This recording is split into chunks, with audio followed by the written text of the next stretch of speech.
Hola, soy Pedro Santos. Os doy la bienvenida al canal del Búho entre Libros. Hoy con la iniciativa Leo Autoras Octubre. Y a ti te importa lo que yo haga, si a ti te importa lo que yo diga, aquí estoy y aquí seguiré, te lo contaré. Casi me despisto y se me pasa esta iniciativa que ya llevo, creo que este es el quinto año en que vengo a hablaros de ella. En alguna ocasión he venido acompañado de Teresa y así lo hemos hecho incluso más variadito por el tipo de autoras que lee cada uno de los dos. Esta iniciativa, que os dejo en la cajita de información un poquito de qué va, no deja de ser otra cosa que dar visibilidad a autoras. Que en principio, y es así, es una realidad, se publican más autores que autoras. Es así. Evidentemente, si publican más autores, se leen más autores que autoras. Lógico. En mi caso, yo soy de los que lee por la temática o en función de quién escribe. Y de hecho, no llego a la paridad, pero leo bastantes autoras y hay algunas de ellas que están entre mis claras favoritas, de las que leo todo lo que salga de ellas. Por ejemplo, Isabel Allende, sin ir más lejos. No me voy a repetir ni os voy a traer aquí mis autoras favoritas. ¿Por qué? Porque ya las he ido trayendo a lo largo de estos años, sino que lo que voy a hacer es traeros las recomendaciones de algunas autoras que me han gustado, de la que, aunque os haya hecho alguna reseña en el canal, no han aparecido en esta sección de Leo Autoras, con libros de ella que os recomiendo, empezando un poco por la última novedad que hayan sacado. Y así sin más, voy a empezar por Brenda Watson. Brenda Watson, que en principio podría pasar por una autora de literatura romántica, o dicho de otra manera, por una autora para mujeres. Sin embargo, no es así. Lo que ella escribe es tan apto para hombres como para mujeres. Y aunque se etiquete de romántica, es verdad que sus novelas tienen alguna historia de amor y que eso en el fondo es lo que el eje central de la historia. Pero eso no quiere decirse que sea privativo de mujeres. Y de hecho, la última novela que ha sacado, que ha sido ahora en el mes de septiembre, que es La novia del viento, es una novela que muy bien podríamos calificar de histórica, porque de hecho sus novelas no suelen transcurrir en la actualidad, al menos las que yo he leído no son en la actualidad. No lo era Tierra de nieve y fuego, que nos llevaba al lejano oeste, en una historia que da una vuelta diferente a la historia de 7 novias para 7 hermanos, tomado desde otro punto de vista.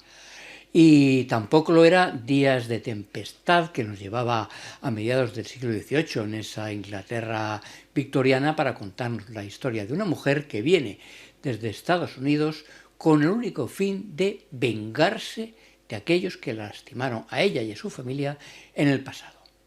Y aquí nos va a llevar a principios del siglo XX, bueno, a principios no, sobre el año 30 y tantos transcurre la historia, a punto de comenzar la Segunda Guerra Mundial y durante la Segunda Guerra Mundial. Una historia que en buena parte transcurre en Francia, aunque el origen de la historia es en Inglaterra, pero en buena parte transcurre en Francia. Y que es iba a decir una biografía, no, no lo es.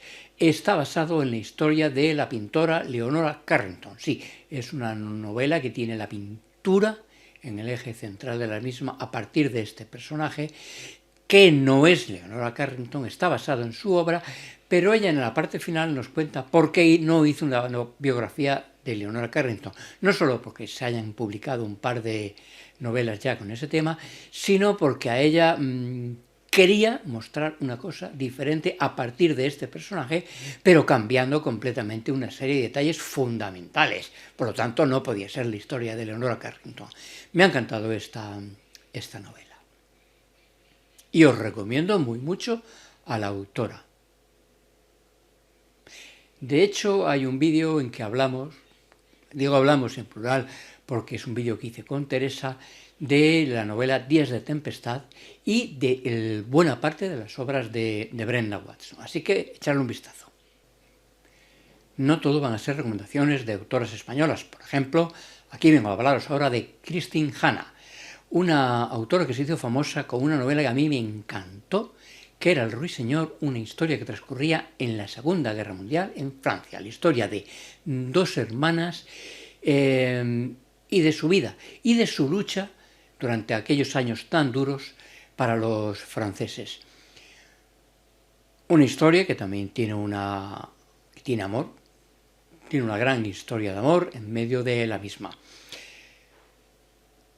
¿Más novelas de ella?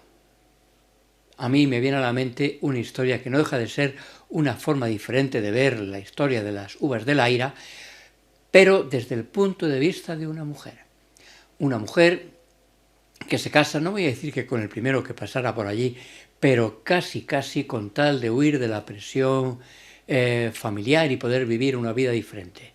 Lo que pasa es que el marido le sale rana y además vinieron los durísimos años, aquellos en los que la Gran Depresión y las grandes deudas que conllevaron para la población rural hizo que todo el campo se hundiera y que fueron unos años terribles, unidos a la sequía que tuvieron y cómo tuvieron que irse por ahí muchas familias a buscarse la vida.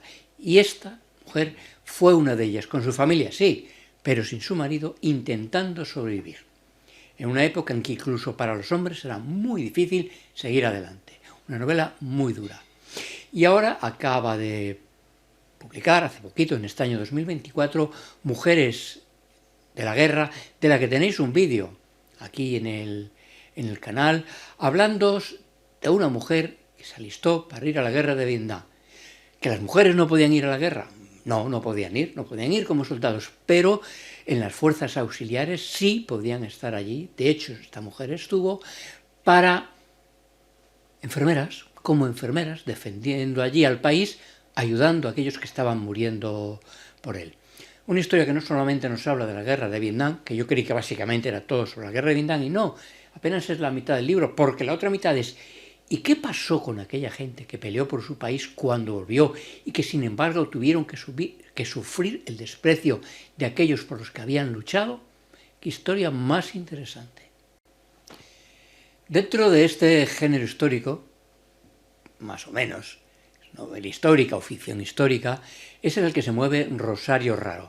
Rosario Raro, que se dio a conocer con Volver a Canfranc, una novela que transcurría en Canfranc, en esa zona muy cerca de la frontera francesa, una zona en cierta manera, aunque fuera España, con una fuerte presencia de nazis, de alemanes, y que se utilizaba como punto de escape para mucha gente que venía huyendo del nazismo, o bien porque eran judíos o perseguidos políticos, o incluso la manera de pasar la frontera, aviadores que habían caído en Francia durante los combates. Aquí cambia completamente de temática, pero no deja de darle protagonismo a las mujeres. Y cuando digo aquí me refiero a la novela que ha publicado este año 2024 y cuyo tema es el desembarco de Normandía. Un desembarco en el que no podían participar más que hombres, no estaba permitida la presencia de mujeres. Estoy hablando de Prohibido en Normandía y, a pesar de eso, y esta es una historia basada en hechos reales, la mujer de Ernest Hemingway consiguió participar en ese desembarco como fotógrafa.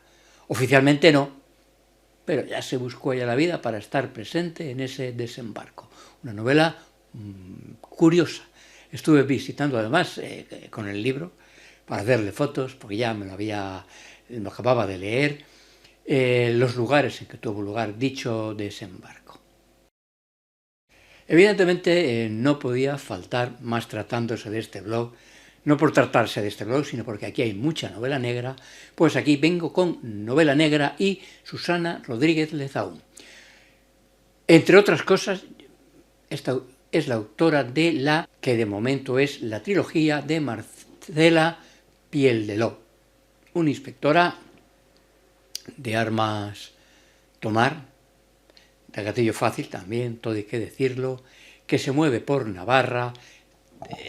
Ella está en Pamplona, pero sin embargo su casa, quiero recordar que está en Zugarramurdi, donde tiene su casa, la casa no en la que vive, porque vive en Pamplona por distancia del trabajo, Y esta es una mujer que nos va a contar a partir, digo, una trilogía de momento que arranca con Bajo la piel, continúa con En la sangre y la última que ha publicado se llama Mejor muerto.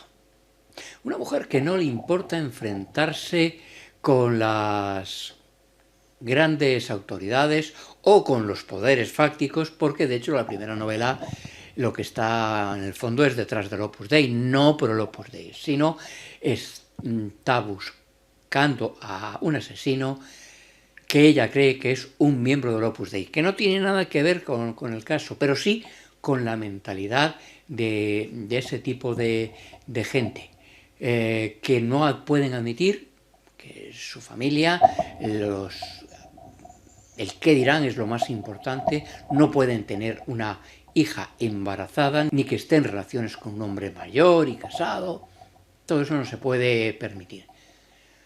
Una mujer de la que iremos viendo su evolución, hija de un padre maltratador, al que terminaron echando de casa, eso lo consiguió, y ahí está, con un marido que la engañó y eso lo tiene ahí marcado muy dentro de su corazón. De hecho, el marido fue detenido no por maltrato, sino por una estafa que cometió. Muy buena esta trilogía, que os la recomiendo. También he de decir que leerla no la he leído, la he escuchado por audiolibro, no importa, me ha encantado. Y voy a rematarlo con Rosa Rivas, una autora que me encanta. Ella es la que ha escrito la trilogía de los años oscuros, no la ha hecho sola, ha escrito con Sabine Hoffman, una trilogía que nos lleva a los años 52, 56 y 59 en Barcelona. Bueno, la segunda novela transcurre en el Maestrazgo, en parte. Está protagonizada por Ana Martín, que es una periodista, una joven periodista de La Vanguardia, cómo consiguió empezar a trabajar allí y cómo de rebote consiguió un poco trabajar en la sección de sucesos, donde se ha demostrado que es una grandísima periodista. La trilogía, que está formada por Don de Lenguas, en el que tiene que investigar el asesinato de una mujer, iba a decir de la nobleza, ¿no?, o de la alta burguesía catalana. El Gran Frío, en el que va al Maestrazgo, donde una niña presenta estigmas en las manos para desentrañar cuánto hay de verdad o de mentira en esta historia, y que remata con Azul Marino, en la que el que muere es un marine. La sexta flota recalaba en Barcelona y dicen que fue una pelea, que murió en una pelea, pero ella piensa que esa no fue realmente la historia. Aparte de esto, tiene una trilogía de la que también he leído los dos primeros libros, novela negra muy buena, y se trata de una familia de detectives. No, ese no es el nombre de la serie, que empieza por un asunto familiar, continúa por Buenos hijos y la remata con, creo que se llama, Nuestros muertos. Una familia de detectives, la familia con una madre un tanto... Debería estar en tratamiento psiquiátrico, de hecho en su época lo estuvo porque tiene altas y bajas. Lo que pasa es que es una mujer muy intuitiva y como diga algo, eso va a misa. Eso ha ocurrido. Una familia que tenía bien, en su agencia de detectives, decir que no habían dejado sin resolver ningún caso de desaparición.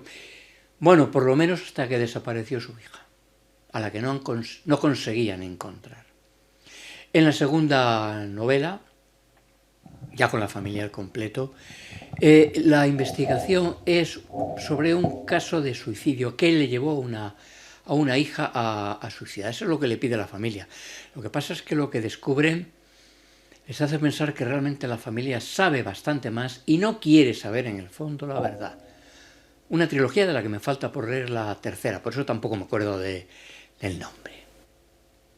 5 autoras os he traído, os recomiendo cualquiera de ellas, todas muy, muy buenas. Y si queréis más recomendaciones, en la cajita de información tenéis las entregas de los años anteriores. Gracias por estar ahí. Y si no queréis perderos ninguno de mis vídeos, ya sabéis, os suscribís, le dais a la campanita y nos vemos. ¡Hasta pronto! Mi buito pejiguero va camino del canal para corregir a Pedro que en la pata meterá. Si me ves, al canal suscríbete. Si me ves, el buen libro sé.